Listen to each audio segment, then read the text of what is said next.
Um, and we'll talk about the logic kind of behind it. All right, you can take over the Okay. screen, D. Thank you. Okay. So I'm going to share my screen here. And let's just talk about what happened yesterday in General Motors. And I'm going to point out to you kind of what I observed and what I tried to do yesterday. Um, and I just want to kind of walk you guys through the logic. Okay. So and the reason I'm just going over General Motors because it just popped up on the screen over here.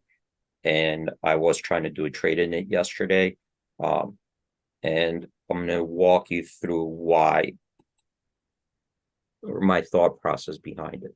So first, let's go to General Motors.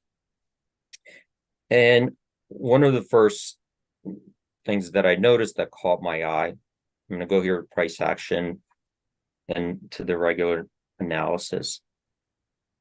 And the first thing that caught my eye is that I saw very large volume bursts in General Motors. And here it is, General Motors, these volume bursts. And they were, quite large, much higher on the buy side than the sell side. Okay, so here we're looking at General Motors 14 buy volume bursts. We went over these many times, but these were happening all throughout the day. Okay, for a total of $98 million worth of stock. And let me get out of there. And you could see here for VWAP price of $47.15. And if we just compare that to the 30-day average, we could see, well, 14 versus 4. So that's, 3 times, almost 4 times as many. And you could see that on a daily average, we saw 24 million. Here we're getting close to 100 million here, 98 million. There are only 4 sell volume bursts at 28 million, a little bit close to where we've seen the average. But it did catch my curiosity. And another thing that I noticed is I'm looking for follow through how the stock behaves after these volume bursts. So with the VWAP price of 47.15, I could see that the stock was floating higher. Okay, meaning the buy bursts were not failing. There was a follow through. So let's first go over this logic, and then I'll tell you what then I looked at in the options. So the logic behind it is the following: that if I see a stock price, right, over here, my first assumption is I don't know where it's going to go. It's 50% of the chance it's going to go up, 50% it's going to go down. I have no idea. So if I just take a shot, I have just throw a dart, buy or sell, I have a 50-50 chance, right? So then I'm looking for a little bit more positive or negative. Is there maybe a higher probability could go up and down? Even if I can't assign it an exact probability, I do like positive points and negative points. So, for example, what would create more buyers, perhaps, right? Or take supply off? Why would a stock go up? It's either more people are buying and taking the offers, or that's happening, the supply is coming off, and the supply of stock could increase, right? So that's what we're looking for, like perhaps an anticipation. We don't know for sure. We're just looking for positive and negatives. All right. Even if I can't assign an exact probability. And sometimes you can't assign everything an exact probability. It's just more likely could go up, more likely could go down. Okay. Because of this, right? Everything else constant because of this. So think of it, if you have 2 football teams that are equally matched up, right? And it's 50-50 whichever team, but maybe something happens where you're like, well, that's a negative on that team, quarterback injures his fingers or something like that, where you're like, you can't assign it exact probability, but that's more negative than a positive. And given this situation, first of all, if I'm looking at it, there could be somebody else's radar too that could be interested in it. But also we know that if there are large players taking stock off and what's available, right? If they're taking stock off the market, they're taking supply off, that creates the pressure to increase it. So in here, that caught my curiosity, because if that continues, that could and we see it's slowly moving up from here. It's not like if this moved up to like 55, I'd probably back off at that point. But it's slowly moving off that pressure point, 47.15. So that was the first thing that caught my eye. And then I thought, okay, is there a way to play this bullish outlook that I just created for myself? Right? Is there a way to create this bullish outlook, but at a relatively cheap play where my risk is low and maybe I have an extra edge? So here I'm trying to find different points of edge, and sometimes I can't even put an exact number on. Like here, I can't tell exactly, oh, now there's a 52% chance it's going to go up 48%. I can't do that. I just see everything else being equal. This looks like a positive.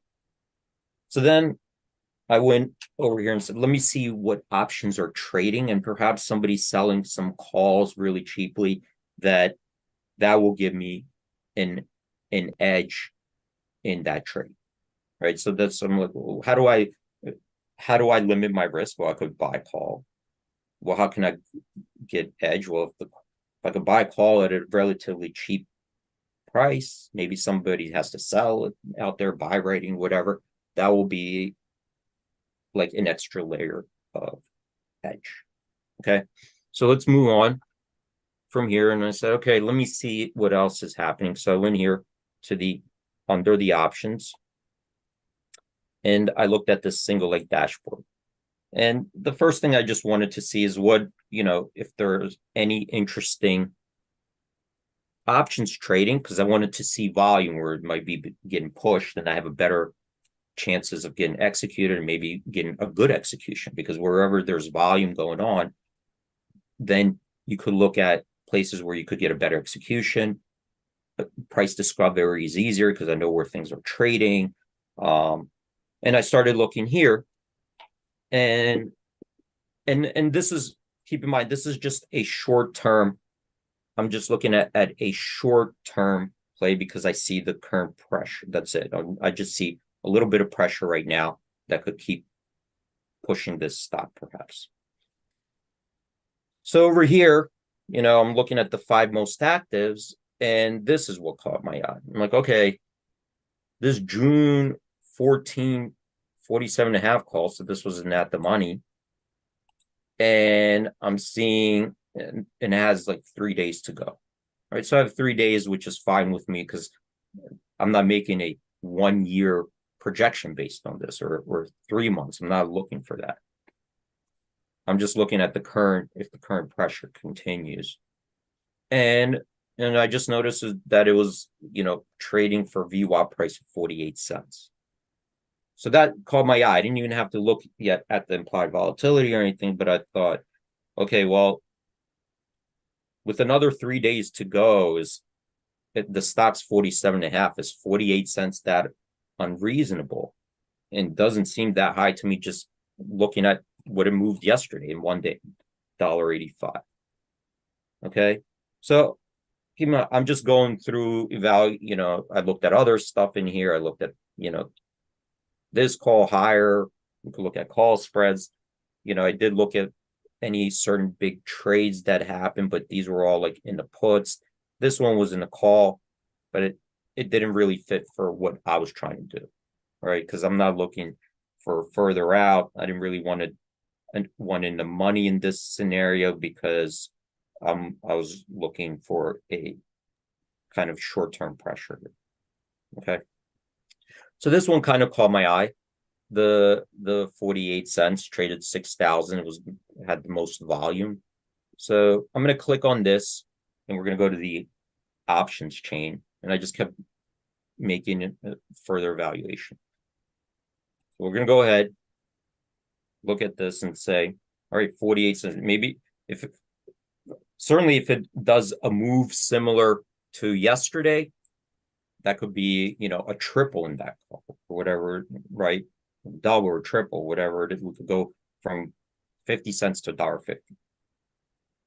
And so I came up here when we clicked on it, this is at 47.5. So we populated here. All right, hold on a sec. I think let me look at the most current price, 63 cents. So I'm going to click on this.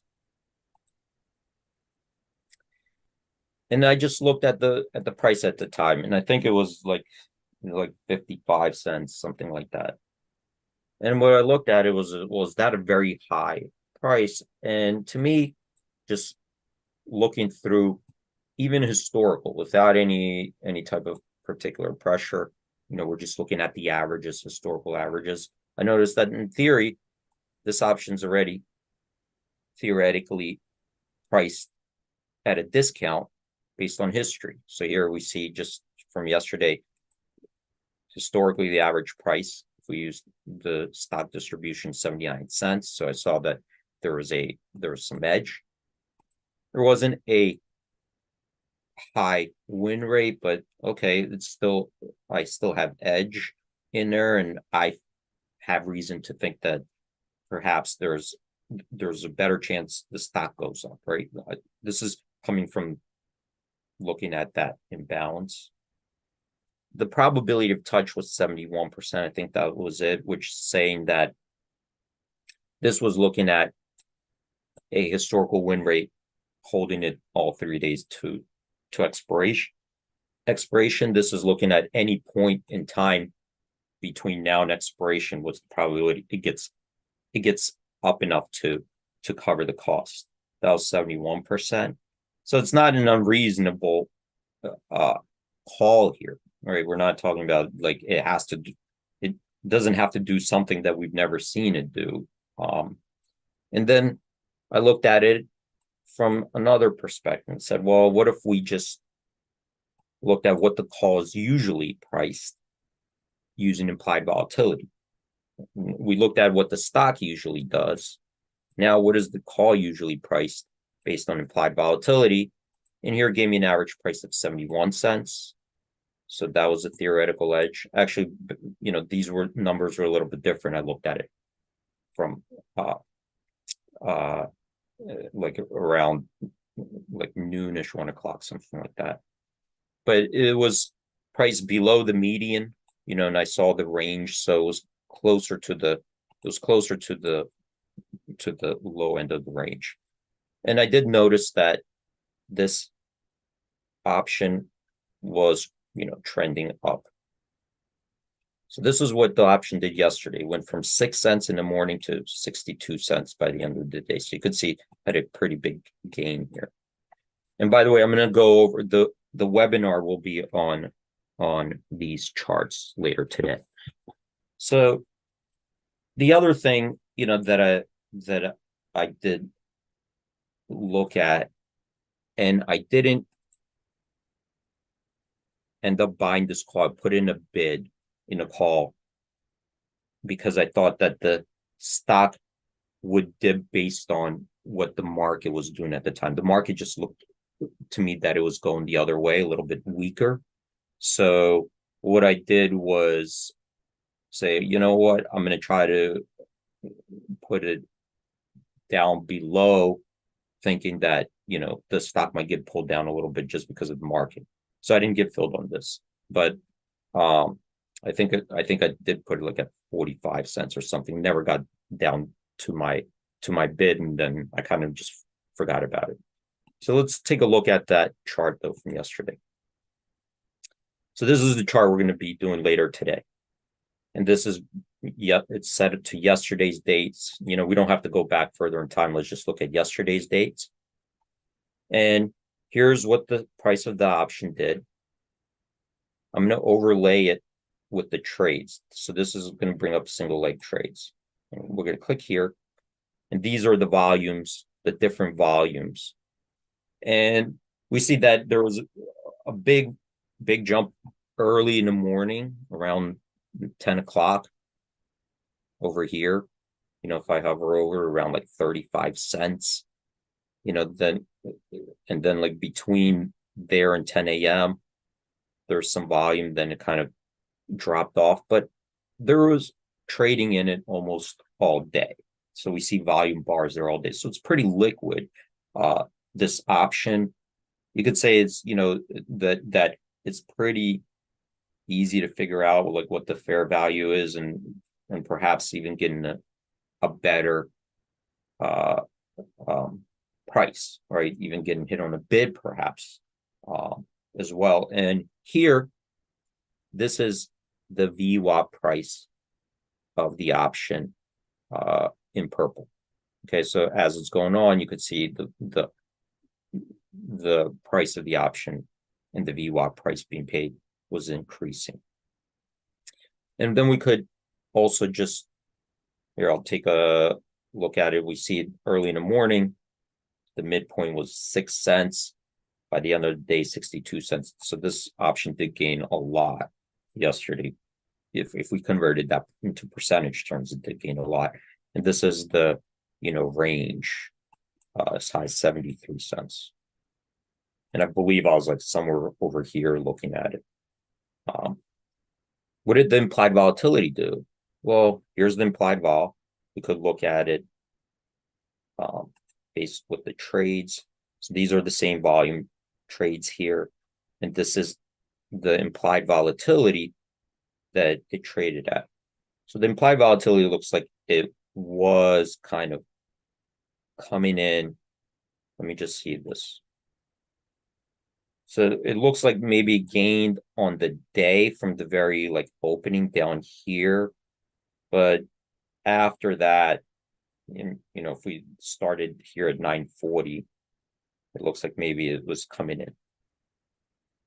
All right, but this is the range that it traded in, or the range of the snapshots between, you know, as low as 12, as high as 25, but on average around 23, 29. So knowing the average, I kind of could see where the implied volatility, you know, you could bid below, sell above.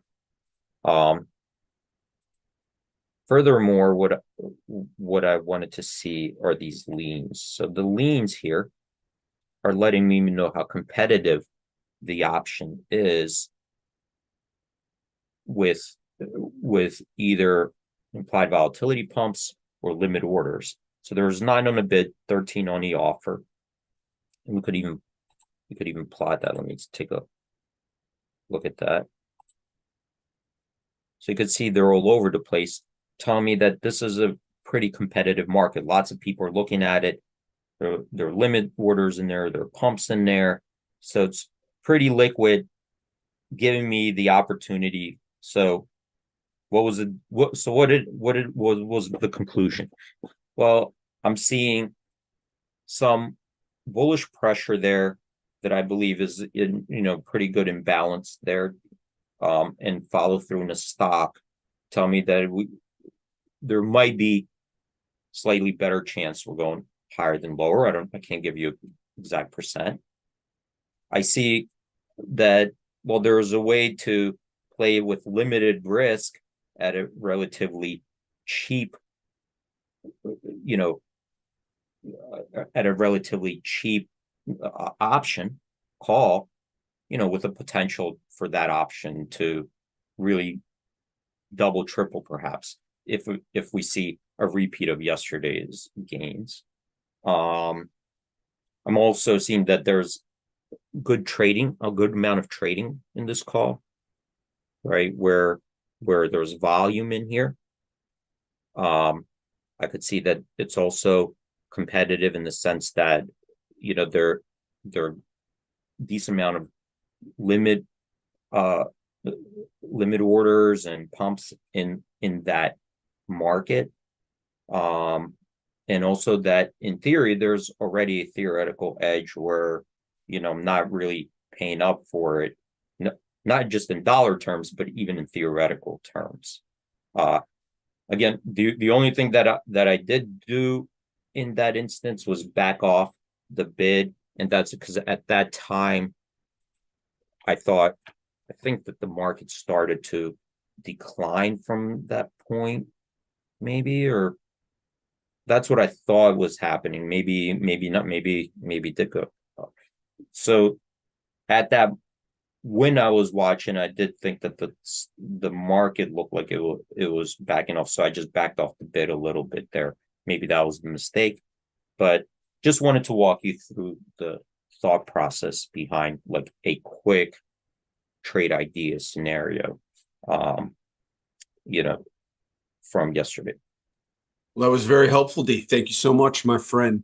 Remember, Okay. we have a webinar today with Interactive Brokers. I put the link to register. You have to register on their site. Yeah. And if you register, you'll get a full notification. Even if you can't make it, you can go back and look at the video. I'll actually put in the chat the links to all of our IBKR webinars. They have a full library of Market Chameleon webinars on their website. Thank you so much, D. All right. Thanks everyone for joining. Stay safe out there. Have a great trading day. Hope to see you guys later, either today or tomorrow. All right, trading.